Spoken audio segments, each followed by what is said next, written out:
안녕하세요. 코인우먼입니다. 오늘은 2025년 5월 19일 월요일 오전 11시 24분경입니다. 구독과 좋아요, 알림 설정 정중히 부탁드리면서 오늘 영상 시작하겠습니다. 세계 5위권 암호화폐 거래소 비트맥스, 아셔에이지가 창업한 회사죠. 비트맥스가 X를 통해서 조만간 시장에 리플 효과를 줄 발표가 있다라고 이야기를 했습니다. 리플 효과가 구체적으로 무엇인지는 공개가 되지 않았기 때문에 시장에서는 혹시 리플 스테이블 코인과 관련된 내용이 아니냐라는 가능성도 제기가 되고 있습니다.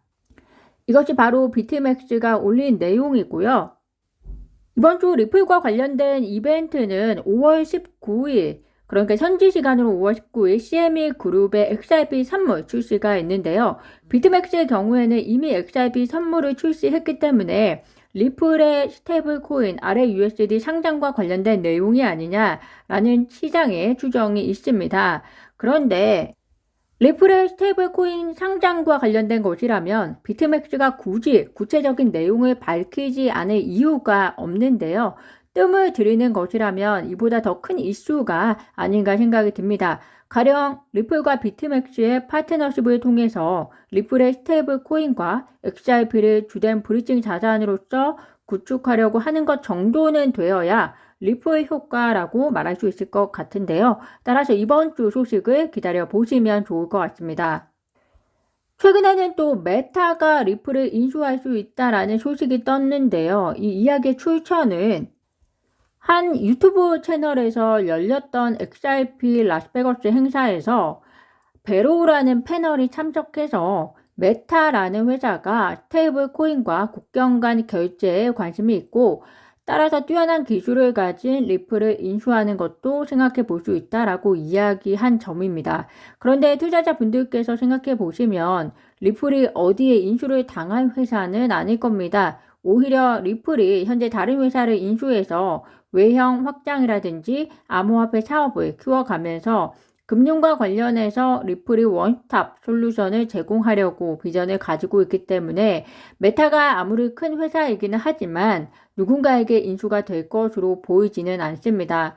그래서 해당 기사를 잘 들여다보면 메타라는 회사 역시 수익성을 위해서 송금 결제 사업에 관심이 있다라는 것이고 리플 같은 회사를 인수하는 데 관심이 있을 수 있다라는 아주 지극히 개인적인 패널의 의견이고요. 공식적으로 나온 이야기가 전혀 아니기 때문에 기사를 보시고 혹여나 오해가 없으시길 바라겠습니다.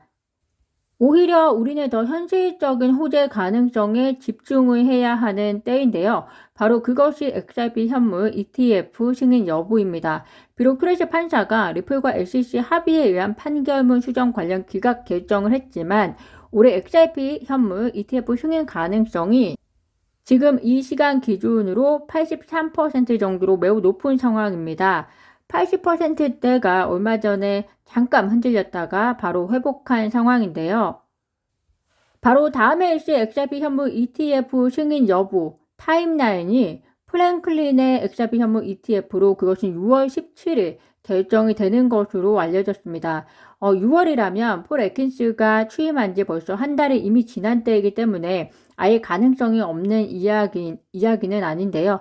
리플과 SEC 소송의 미종료 속에서 SEC가 XRP에 대한 전략을 어떻게 움직일 것인지 보시는 좋은 기회가 되지 않을까 생각이 듭니다. 비록 리플과 SEC 판결문 수정 절차 관련해서 기각 결정이 1차적으로는 나온 상황이지만 리플의 사업은 계속해서 트럼프 행정부 내에서 커질 가능성이 높아질 것 같습니다. 오늘 기사에 의하면 트럼프 행정부가 미국의 비시민권자가 해외로 보내는 송금에 5% 세금을 부과하는 내용을 담는 법안을 마련하고 있다라는 소식입니다. 이 법안이 통과되면 미국 내 약 4천만 명의 송금자에게 영향을 줄 수 있다라는 소식인데요. 우리나라 인구의 5분의 4가 해당하는 숫자입니다. 특히 멕시코 중앙은행에 따르면 2024년 멕시코로의 송금 규모는 640억 달러가 넘었었고 이에 따라서 연간 30억 달러가 세금으로 징수될 수 있다라고 하는데요. 그렇게 되면 분석가들은 많은 송금자가 기존의 금융 채널이 아니라 다른 경로를 찾을 것으로 전망한다라는 분석도 제기가 되고 있습니다. 그래서 여기서 우리가 생각해 볼 수 있을 텐데요. 많은 송금자가 기존 금융 채널이 아닌 다른 경로를 찾을 것으로 전망한다면 결국에는 송금 비용이 싸고 세금을 피할 수 있는 암호화폐라든지 스테이블 코인을 통한 송금이 이루어질 가능성이 높아질 것으로 보입니다. 미국의 이러한 법안 실행은 결국에는 스위프트를 리플과 같은 다른 블록체인 회사들, 특히 송금 결제에 특화된 리플로 대체하는 좋은 기회가 될 수도 있을 것이기 때문에 리플의 입장에서는 해당 법안을 매우 흥미롭게 바라보고 있지 않을까 생각이 드는데요.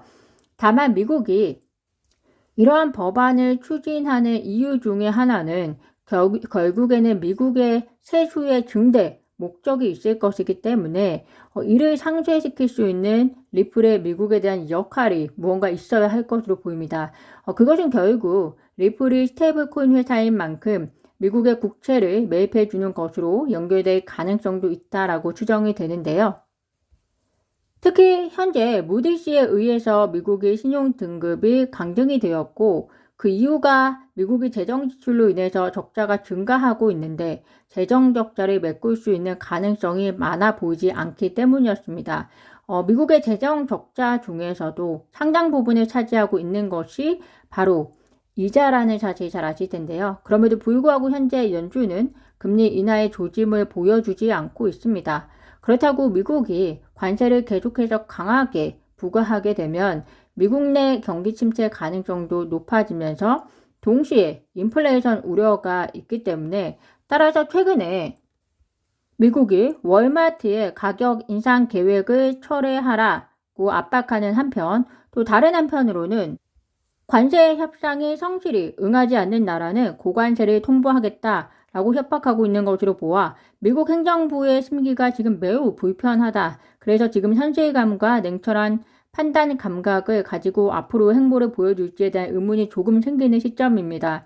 따라서 이런 시점에 미국 기업에 대한 의존도를 미국 행정부는 높여가면서 미국 재정 적자의 문제에 도움이 될 만한 기업들을 찾고 그런 기업들과 상생하는 것이 중요할 것이다 라는 전략적인 생각도 전략적인 대안도 가지고 있을 텐데요. 그것이 암호화폐의 업계 스테이블코인 회사가 그 중에 하나가 될 수 있다는 점이 중요할 것 같고요. 이러한 여러 가지 상황을 투자자분들께서 그림을 그려가시면서 보셔야 할 것으로 보입니다.